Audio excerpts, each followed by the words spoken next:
नमस्कार फिर से छात्रों, स्वागत है आपका हमारे इस नए YouTube चैनल प्रणाम एकेडमी ऑफिशियल पे। पीछे आप बैकग्राउंड पर देख के समझ गए होंगे कि आज वीडियो किस टॉपिक पे होने वाली है। इस नोटिफिकेशन पे मैं ऑलरेडी एक वीडियो बना चुका हूं, लेकिन बहुत सारे बच्चों को डाउट बहुत ज्यादा है। कई मैंने एजुकेटर्स की वीडियो देखी और उनमें बहुत सारे कमेंट्स ऐसे भरे हुए हैं कि बच्चे समझ नहीं पा रहे हैं सर कि ये वैकेंसी नई वैकेंसी आई है या पुरानी ही वैकेंसी है, या फिर जो वैकेंसी आई है इसमें नए बच्चे भर सकते हैं कि नहीं भर सकते। तो ऐसे बहुत सारे बच्चों को डाउट है, बहुत मतलब मैंने बहुत सारे एजुकेटर्स की वीडियो देखी, उन्होंने बनाई, उनमें कमेंट्स ऐसे भरे पड़े हैं। और इवन मेरी वीडियो पर भी जो मैंने वीडियो बना के डाली हुई है उस पर भी बहुत बच्चों को डाउट है। तो ये जो वीडियो होने वाली है, इस वीडियो को अगर आपने देख लिया बिना स्किप किए, एक भी पॉइंट बिना स्किप किए अगर आपने इस वीडियो को आज देख लिया, तो आपके इससे रिलेटेड, इस पोस्ट से रिलेटेड सारे डाउट आज के आपके क्लियर हो जाएंगे। ठीक है, तो वीडियो की शुरुआत करते हैं ज्यादा देर न करते हुए। शुरुआत ऐसे है कि उत्तर प्रदेश शिक्षा सेवा चयन आयोग, जो कि अब बना है, इससे पहले दूसरा आयोग था शिक्षा का ही, तो उन्होंने बहुत सारा रायता फैला दिया था। रायता क्या फैलाया था कि इनका शिक्षा सेवा चयन आयोग के विज्ञापन संख्या फला फला के द्वारा कुल मिलाकर 1017 पदों पर विज्ञप्ति निकाली गई थी। 1017 पदों पर मैं दिखाऊं अगर आपको।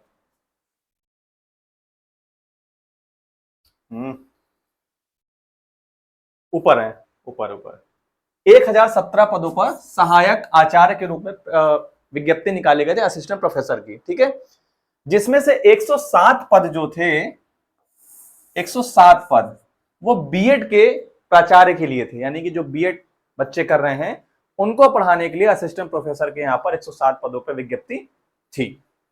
मामला कहां फंसा कि जो 107 पदों पर विज्ञप्ति थी बीएड को पढ़ाने वाले के लिए, बीएड शिक्षार्थियों को, वो जो उसके लिए रिक्वायरमेंट मांगी गई थी, जो एलिजिबिलिटी मांगी गई थी, वो एनसीटीई, जो हमारे एजुकेशन डिपार्टमेंट का कर्ता धर्ता है, एनसीटीई के खिलाफ था। यानी कि एनसीटीई में जो भी रिक्वायरमेंट होती है उसके खिलाफ था। तो बच्चे क्या चले गए, हाईकोर्ट चले गए।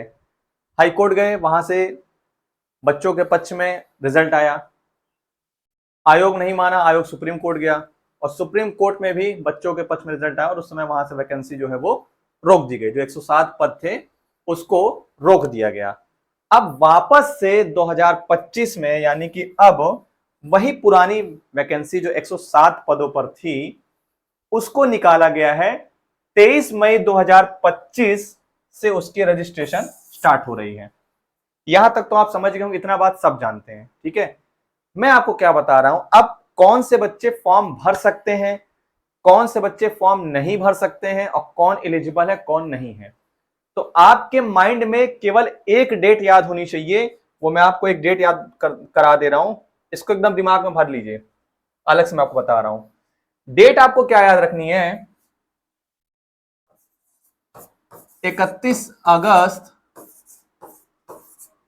2022। ये डेट मैं क्यों कह रहा हूं, क्योंकि ये जो विज्ञप्ति निकाली गई थी इसकी फॉर्म भरने की जो आखिरी डेट थी 31 अगस्त 2022 थी, फॉर्म भरने की आखिरी डेट।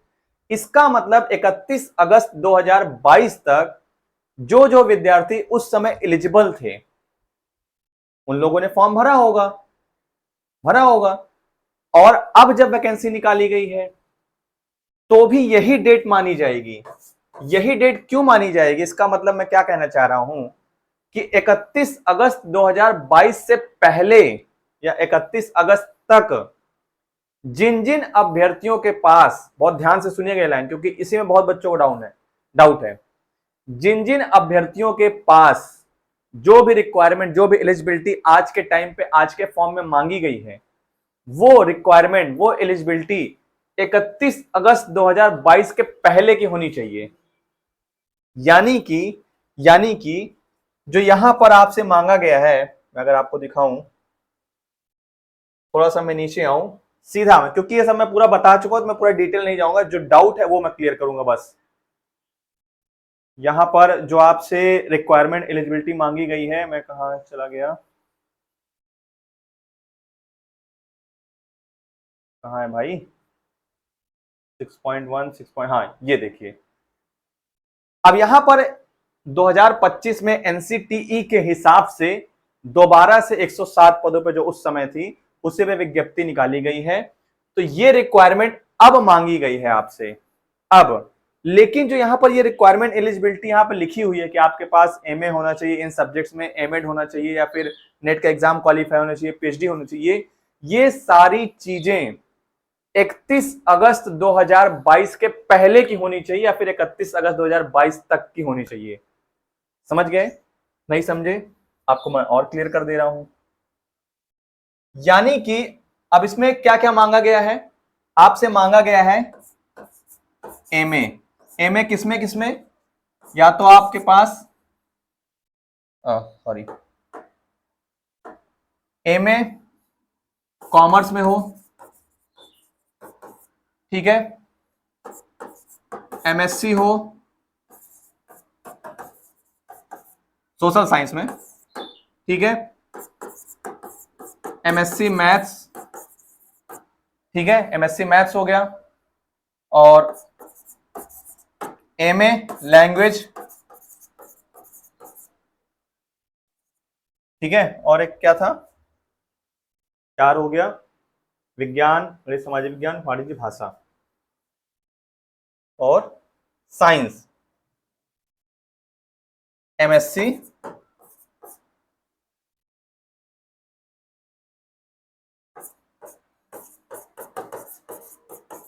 साइंस। ये आपसे वर्तमान में ये एलिजिबिलिटी मांगी गई है। इसके साथ साथ आपके पास क्या होना चाहिए? इसके साथ साथ क्या होना चाहिए आपके पास? और क्या मांगा गया है? एमएड प्लस एमएड, ये सारी चीजें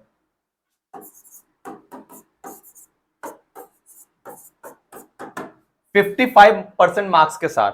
बहुत ध्यान से सुनिएगा, बहुत ध्यान सुनिएगा कि वर्तमान में जो एलिजिबिलिटी मांगी गई है वो ये कहा गया है कि एमए कॉमर्स से हो प्लस एमएड हो, या फिर एमएससी साइंस हो प्लस एमएड हो, या फिर एमएससी मैथ्स हो प्लस एमएड हो, या फिर एमए इन लैंग्वेज में हो और साथ साथ एमएड हो, और या फिर एमएससी साइंस हो, सोशल साइंस हो और एमएड भी हो विथ 55% मार्क्स के साथ। लेकिन ये सारी डिग्री जो यहां पर लिखी हुई है ये सब आपने 31 अगस्त 2022 से पहले कंप्लीट कर ली हो।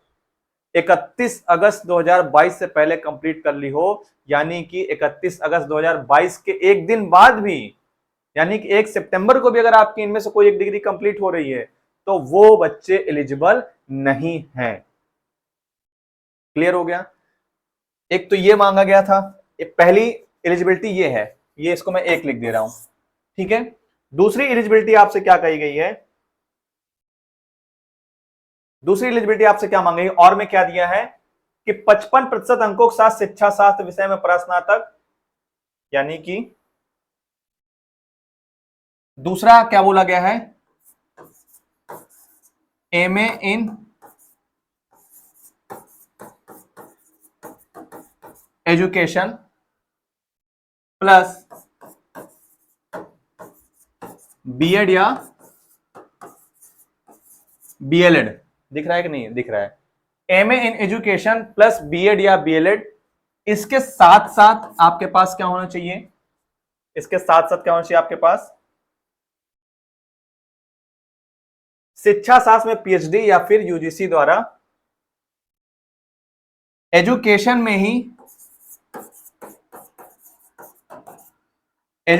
में आपने पीएचडी की हो, या फिर आपने एजुकेशन से नेट क्वालिफाई किया हो। ठीक है, ये दूसरी एलिजिबिलिटी आपसे मांगी गई है। देख लो, एक बार मैं क्लियर कर लूं। हाँ ठीक है, ठीक है, एकदम सही है। ठीक है, कितने परसेंट के साथ? 55% मार्क्स के साथ। तो यहां पर 2 एलिजिबिलिटी आपसे मांगी गई वर्तमान में। कौन कौन सी? कि आपके पास एमए कॉमर्स, एमएससी साइंस, इनमें से कोई हो प्लस एमएड हो आपके पास होना चाहिए। ये नहीं अगर आपके पास, तो आपके पास ये होना चाहिए। लेकिन ये सारी चीजें जो भी एलिजिबिलिटी है, ये डिग्री जो भी है और ये जो नेट यहां पर क्वालिफाई है, ये 31 अगस्त 2022 से पहले होना चाहिए। ये मैं आपको बताना चाह रहा हूं। 31 अगस्त 2022 से पहले अगर आपके पास ये डिग्रियां कंप्लीट हैं, कोई अपीयरिंग नहीं है, रिजल्ट आ चुका है, डिग्री आपको मिल चुकी है, तो ही आप इस फॉर्म को अभी भर सकते हैं। फ्रेश कैंडिडेट्स भी, इस पे मैं आ रहा हूं।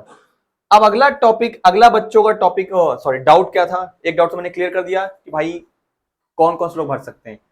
अब ये दूसरा क्या है कि भाई क्या नए लोग, न्यू जो कैंडिडेट्स हैं, क्या वो अप्लाई कर सकते हैं? बिल्कुल कर सकते हैं भाई। दो तरह के लोग होंगे, एक तो वो जिन्होंने उस समय फॉर्म भर दिया होगा जब 2022 में वैकेंसी आई थी, जिसकी डेट क्या थी, 31 अगस्त 2022। एक तो वो लोग हैं जिन्होंने इस तरफ फॉर्म भर दिया होगा।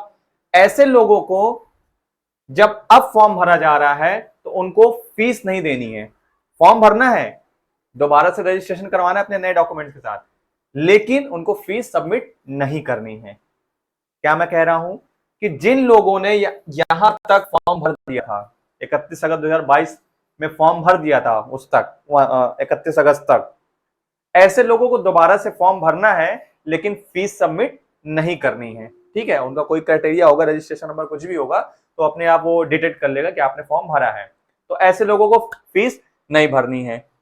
अब दूसरे क्या है, दूसरे तक लोग क्या है, उस समय जिन 2022 में उनके पास सारी चीजें रही होंगी। सारी चीजें का मतलब है जो भी एलिजिबिलिटी यहाँ पर मांगी गई है, एमए एजुकेशन में रहा होगा, पीएचडी की होगी, अभी जो भी था, जो भी वर्तमान में मांगी गई है, ये उनके पास सारी एलिजिबिलिटी थी, लेकिन उन्होंने फॉर्म नहीं भरा। हो सकता है वो किसी और एग्जाम की प्रिपरेशन कर रहे हो सकता है वो कहीं और कार्यरत हो और अब भरना चाह रहे हो। तो ऐसे लोग भी अब फॉर्म भर सकते हैं। ऐसे लोग फॉर्म भर सकते हैं। कैसे लोग फॉर्म भर सकते हैं? जिनके पास ये कितना डिग्री हो, ये नहीं है तो ये हो, इनमें से कोई एक हो। ठीक है, लेकिन बस शर्त क्या है कि आपके जितनी भी डिग्रियां हैं, इनकी डेट क्या होनी चाहिए, आखिरी आपने कंप्लीट कब किया हो, 31 अगस्त 2022 से पहले आपने कंप्लीट किया हो। ठीक है, तो जो डाउट थे बच्चों के बहुत सारे, वो मैंने यहां पर क्लियर किए। पहला डाउट क्या था कि क्या सर जो 107 वैकेंसी जो आई हुई है, ये क्या फ्रेश है या पुरानी है? तो मैंने आपको बताया पहला डाउट कि ये फ्रेश नहीं है, ये पुरानी वैकेंसी है जो 2022 में निकली थी। पहला डाउट क्लियर। दूसरा डाउट बच्चों का था कि क्या सर 2022 के बाद जिन्होंने नेट क्वालिफाई किया है, जिन्होंने डिग्री कंप्लीट की है 2022 के बाद, 23 में, 24 में या 25 में, क्या वो लोग फॉर्म भर सकते हैं? उसका जवाब मैंने दे दिया, ऐसे लोग फॉर्म नहीं भर सकते। ठीक है।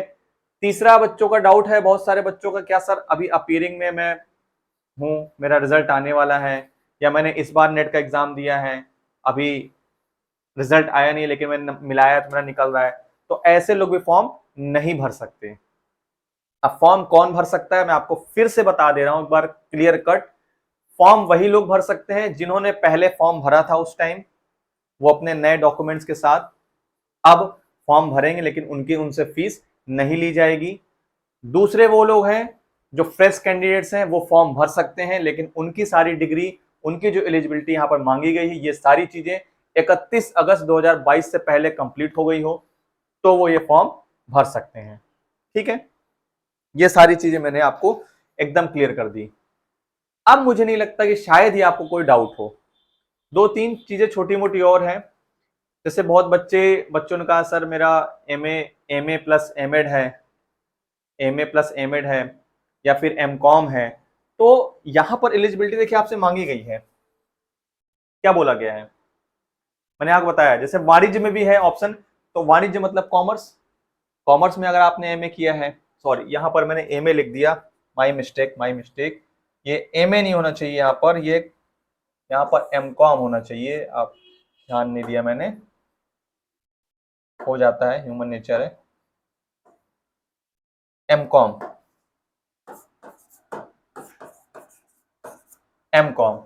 ठीक है, जिन्होंने एमकॉम किया हो, तो यहाँ पर 4-5 एलिजिबिलिटी आपसे मांगे भाई, जिन्होंने एमकॉम किया हो, उसके साथ साथ ये एक और साथ साथ एमएड भी आपके पास होना चाहिए। बहुत बच्चे भी कह रहे हैं कि सर अलग से दिया हुआ है कि बीएड, जो बीएड में पढ़ाना है उनको केवल इतना चाहिए, और जिनको एमएड में पढ़ाना है उनके लिए एमएड दिया। ऐसा नहीं है, चाहे आप बीएड वालों को पढ़ाएं चाहे आप एमएड वालों को पढ़ाएं, आपके लिए दोनों इंपॉर्टेंट है, दोनों मस्ट है। नहीं आपको विश्वास है तो आप एक बार देख, क्योंकि आप लोग नोटिफिकेशन ध्यान से नहीं पढ़ते हैं। ध्यान से पढ़िए क्या बोला गया है कि 55% अंकों के साथ विज्ञान में, गणित में, सामाजिक विज्ञान में, वाणिज्य में, भाषा में परास्नातक उपाधि बीएड शिक्षण हेतु। यहां तक बात क्लियर है कि बीएड के लिए है तो इतना। विशेषज्ञता के क्षेत्र में संबंधित विषय में 55% के अंकों के साथ प्रास्नातक उपाधि, ठीक है, एमएड शिक्षण हेतु, ठीक है, इतना बात समझ। लेकिन यहां पर ये भी तो दिया है 6.2 भी, तो आप देखिए ये एक ही में तो दिया है, एक ही में तो दिया है 6.2 और 6.1 एक ही में। तो इसका मतलब यहां पर क्या है, 55% अंकों के साथ एमएड की भी उपाधि तो होनी चाहिए, एमएड भी तो होना चाहिए, यानी कि एमए प्लस एमएड आपके पास होना चाहिए, ठीक है। ये नहीं है आपके पास, कोई बात नहीं। इसके साथ साथ क्या है कि अगर आपके पास एमए इन एजुकेशन है, एमए इन एजुकेशन है, साथ साथ आपके पास बीएड या फिर बीएलएड, बीएड या फिर बीएलएड, यानी कि यहां पर क्या, MA in education plus BEd या फिर बीएलएड, उसके साथ साथ आपने एजुकेशन में ही आपने यूजीसी नेट का एग्जाम क्वालिफाई किया हो, या फिर शिक्षा शास्त्र में एजुकेशन में आपने पीएचडी की हो, और ये सारी चीजें आपने 31 अगस्त 2022 से पहले की हो, तो ही आप इस फॉर्म को भर सकते हैं, ठीक है। 31 अगस्त 2022 से पहले आप अगर किया तो आप इस फॉर्म को भर सकते हैं, ठीक है। तो वीडियो थोड़ा सा लंबी हुई है, लेकिन जहां तक मुझे लगता है कि मैंने सारे बच्चों के जितने भी डाउट थे, अलग अलग एजुकेटर्स के वीडियो पे कमेंट्स देखे, अपने वीडियो पे कमेंट्स देखे, सारी चीजें मैंने यहाँ पर क्लियर कर दी हैं, ठीक है। एक बात और है कि ऐसे बच्चे जिन्होंने 2022 में पहले फॉर्म भरा था, 31 अगस्त 2022 में फॉर्म भरा था, और वो लोग अब पेपर नहीं देना चाहते, जो 107 पद बच गए थे उसमें से जिन्होंने फॉर्म भरा था और अब पेपर नहीं देना चाहते, तो ऐसे लोग अपनी स्लिप को प्रयागराज के जो ये आयोग है प्रयागराज में है, एलनगंज प्रयागराज, एड्रेस लिखा हुआ है, आप यहां पर जाके अपनी जो 2000 रुपए आपने फीस सबमिट की थी उसको आप ले सकते हैं। तो जो प्रयागराज के लोग होंगे उनके लिए तो ईजी है भाई, जाके तुरंत 20 रुपए खर्चा करेंगे, जाके ले लेंगे। लेकिन जो बाहर के लोग हैं उनका कोई मतलब नहीं बनता कि वो बाहर से आए सिटी से कहीं से और दो पैसा खर्च करके अपना 2000 रुपए लेने के लिए। तो ये दिया हुआ नोटिफिकेशन में तो मैंने बता दिया कि अगर वो फॉर्म नहीं भरना चाहते, दोबारा से इस बार अप्लाई नहीं करना चाहते, तो अपनी फीस वहां से जाके रिफंड ले सकते हैं। अभी जो नए कैंडिडेट्स हैं, फ्रेश कैंडिडेट्स हैं, जिन्होंने 31 अगस्त 2022 से पहले सारे जो भी यहाँ पे एलिजिबिलिटी मांगे वो सब कंप्लीट कर लिया है, उनको भी यहाँ पर 2000 रुपए फीस सबमिट करनी होगी, ठीक है। थोड़ा सा एक बार मोटा मोटा मैं वैसे पहले तो बता चुका हूँ, बट एग्जाम के पैटर्न फिर से बता दे रहा हूँ एक बार, क्योंकि समस्त चीजें मैंने बताया था। यहाँ पर आपका जो पेपर होगा वो 100 क्वेश्चन होंगे, शायद मैंने पहले वीडियो में 200 बता दिया था, तो उसके लिए माफी चाहता हूं मैं। 100 क्वेश्चन होंगे, 200 नंबर का होगा, 100 क्वेश्चन 200 नंबर के, जिसमें से आपका जो 40 क्वेश्चन होगा, सॉरी कहां गया, हाँ 30 प्रश्न आपके क्या होंगे जो सामान्य ज्ञान के होंगे, 70 प्रश्न क्या होंगे आपके वैकल्पिक विषय। वैकल्पिक विषय मतलब चाहे आपने एमएससी साइंस से भरा हो तो आपके एमएससी साइंस से क्वेश्चन आएंगे, आपने एमए एजुकेशन से भरा हो तो आपके एमए एजुकेशन क्वेश्चन आएंगे, आपने कॉमर्स से भरा हो तो आपके कॉमर्स क्वेश्चन आएंगे।